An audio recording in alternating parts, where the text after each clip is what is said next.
Ndabaramukije cane bakunzi ba Ntamvura Heta TV na cane mwebwe musanzwe mukunda kandi mukongera mugakurikirana ikiganiro Yaga Muganga dusanzwe tubashikirizamwo inyigisho n'impanuro ntungamagara amagara meza kugubwa neza kuroranirwa mu vyanyu no mu banyu nivyo ndabipfurije murabona kandi murumva ko ari jewe Janvier Manirambona nongeye kugaruka muri kino kiganiro kugira ngo duteramane dutere ryarenga dusangire kino kiganiro gifise intumbero yo kubashikiriza novuga ngo igice ca gatatu muri vya biganiro tumaze imisi tubashikiriza ejo hahise twabashikirije ikiganiro kigira kabiri kuri kino kiganiro kitubwira ivyiza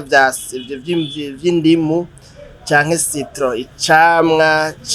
c'indimu ivyiza vyaco mu kiganiro cy'uno munsi rero turasozera kuko akaryoshe ntigahora mwitama ntitwoguma mu kuvuga ivyiza vy'icamwa citwa indimu gusa hariho n'ibindi vyinshi bikenewe mu magara meza kugira ngo tugire amagara meza tubeho neza tunezerewe twishimye dufise amagara meza tubone gushika ku mbona kazoza yaba imbona kazoza y'igihugu canke imbona kazoza y'umwe wese umwe wese arafise vision arafise iyerekwa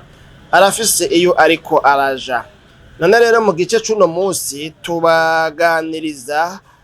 ku mpanuro muri rusangi zingene umuntu yo kwihereza kino camwa ivyo umuntu yo kwirinda urugero umuntu yokorera ko mu gufungura canke se mu kwihereza kino camwa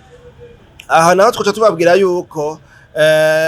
abashakashatsi bakurikiranye kandi bakurikiranira hafi na ntaryo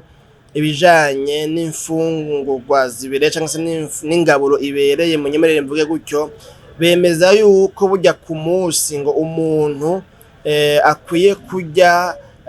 novuga nka canke se kwihereza indimu ziri hagati y'ica kabiri c'indimu hamwe n'indimu zibiri ku munsi kubera iki kubera yuko berekana yuko indimu umuntu akwiye kuyirya novuga ngo ahanini mu buryo bubiri umuntu akwiye kurya n'imiburi buri ku munsi indimu imwe ikimanyu kimwe mu gatondo ikindi ku mugoroba cyangwa se mu yandi masaha kanaka ariko mugabo ngo iyindi igira kabiri ikaba iyo gushira mu mfungurwa murumva yuko noba meze nk'ubucagira ko no mu buryo umuntu ashobora kuyifunguramwo rero berekana yuko ikimanyu kimwe mbo ca kabiri ni kuvuga ica kabiri c'indimu canke indimu yose ku munsi ari vyiza kuyifungura turababwira ingene umuntu acagirane ayifungura ingene abigenza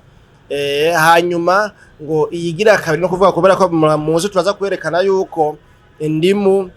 zibiri ku munsi zituma turonka vyankenerwa bikenewe ku munsi muri ibi vyankenerwa biri mu camwa c'indimu rero mbega umuntu yoca yibaza ati none mbega umuntu yoyitunganya gute kugira ngo ayihereze metode umuntu yokoresha uburyo umuntu yokoresha ubuhinga umuntu yokoresha bivugwa yuko rero ngo umuntu akwiye kuyihereza kuyifungura ngo ariko yayidiriwe yayivanze n'amazi kubera ko kuyivanga n'amazi kuragabanya ibyo twita ngo ni acide canke acidite y'iyo ndimu kandi ngo biranatuma ngo iyo ndimu ubukari bwayo kwako twumva ko bijigura amenyo ngo bijingura namara kujingura nyene ngo biratuma rero ngo ukujingura kw'amenyo n'ingene ngo indimu ishobora konona ico twita ngo novuga ngo ni nuzeye iryinyo igice c'iryinyo mugabo novuga ngo siteko novuga ngo no muzi w'iryinyo murabona iyi partie y'iryinyo nyene yinjira mu kinyigishi ngo burya indimu umuntu akunda kuzinywa umutobe wazo atawuvanze n'amazi ngo birashobora ngo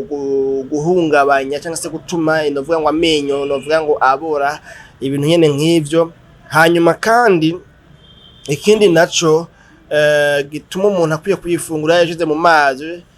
mbere ngiriye ko no mu mfungurwa gusumba kwinwa umutobe wayo gutyo nyene cyangwa se kuyihekenya uko nyene ni kubera yuko uyinyoye uko nyene cyangwa uyifunguye uko nyene igaragara utayivanze n'amazi irashobora gutuma wumva muri estoma ugize novuga ngo ubabara canke se ukumva yuko itumye umera nk'urwaye estoma. Kubw'iyo mpamvu rero ni vyiza yuko umuntu akwiye kwifungura ikanyira mu mazi nk'ikirahuri c'amazi, hanyuma akayinwana n'ayo mazi, gutyo akaba akingiye estoma yiwe, no kuvuga akaba yorohereje umushishito wiwe kandi akaba yorohereje n'amenyo yiwe kugira ngo kujya kunijingura nuko kuntu wumva yoshobora gutuma amenyo novuga ngo abora, ntagire ntabe yogira yotera ikibazo c'amenyo iyo ndimu. Hanyuma kandi ikindi naco ni ingene umuntu ashobora kuyikoresha, ico twokwita ngo ni usage. Bibonekana ko umuntu yogira yoshobora kunwa n'imiburiburi mu gatondo, hajya mu gatondo atakindi kintu kimwe yafungura. Ni vyiza yuko ucunywa amazi arimwo indimu au citronne, hanyuma ikindi gipande washize mu mazi, wakanyiye mu mazi ukakinywa kumbure novuga ngo mu masaha yo kumugoroba canke se mu yandi masaha nyene yitereye yo ku murango. Hanyuma binakunze mbere mu mfungurwa rero sasa umuntu akagirana agakanyiramwo mu mfungurwa za gufungura, agakanyiramwo indimu. Gutyo rero naho nyene abafunguye indimu kandi abayifunguye mu buryo butagirane, budahungabanya estoma, budahungabanya n'amenyo, kwa kuntu umuntu avuga ngo birajingura ibintu nyene nk'ivyo. Ikindi twovuga muri kino kiganiro cacu cuno munsi yaga muganga kuri bino vyiza vy'icamwa c'indimu n'ingene umuntu yocihereza, nuko umuntu yomenya ko urugero novuga ngo rw'ibiri mu ndimu bikenewe ku munsi ku muntu, ngo vyababa ibiri mu ndimu zibiri. No kuvuga umuntu ari indimu zibiri ku munsi aba aronsemo ngo hafi miligrama 100 ku munsi zibikenewe muntu zeye muri za ndimu. Gutyo rero murumva yuko iyo ni kwire, iyo ni doze, ico ni igisa c'umuntu akuze kungene yofungura, yokwihereza icamwa c'indimu tumaze iminsi tuvuga ko. Hanyuma mu gutera dusozera nyene ari ivyo twokwita ko na ma précaution umuntu yofata, ingingo umuntu yofata, ivyo umuntu yokwirinda ngo kubera yuko uko kuntu nyene zijingura, uko kuntu nyene novuga ngo zifise acide canke acide citrique niko kumure novuga, mwomenya yuko kunwa canke se kwihereza indimu nyinshi ku munsi, naho twavuze ko zifise ivyiza vyinshi. Murazi ko Abafaransa bavuze ngo tout excès est mauvais. Kwihereza indimu nyinshi ku munsi si vyiza, kuko birashobora gutuma umuntu agira ico twita ngo ni débrûlure d'estomac canke débrûlure gastrique. Ibintu nyene nk'ivyo umuntu aca yumva mengo araprovotse,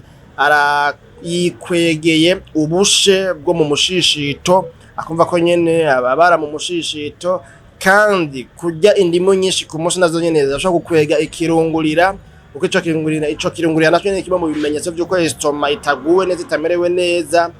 na cane cane rero ku bantu baba basanzwe bafise estoma novuga ngo ibangamirwa, ikarigwa cane iyo hagize akantu kayihungabanya, itihagarara ko itigumye, kuko murazi ko abantu ntibaresista kumwe. Ikindi kintu umuntu yomenya n'icuko ngo burya indimu nazo nyene umuntu azinyoye uko nyene twamaze kubivuga, akazinywa atazishize mu mazi, hanyuma kandi akanywa nyinshi ku munsi canke se agahekenya nyinshi, ko rene bazirya ntibashire mu mazi canke se novuga ngo ntibazikanye ngo umutobe wazo wonyene.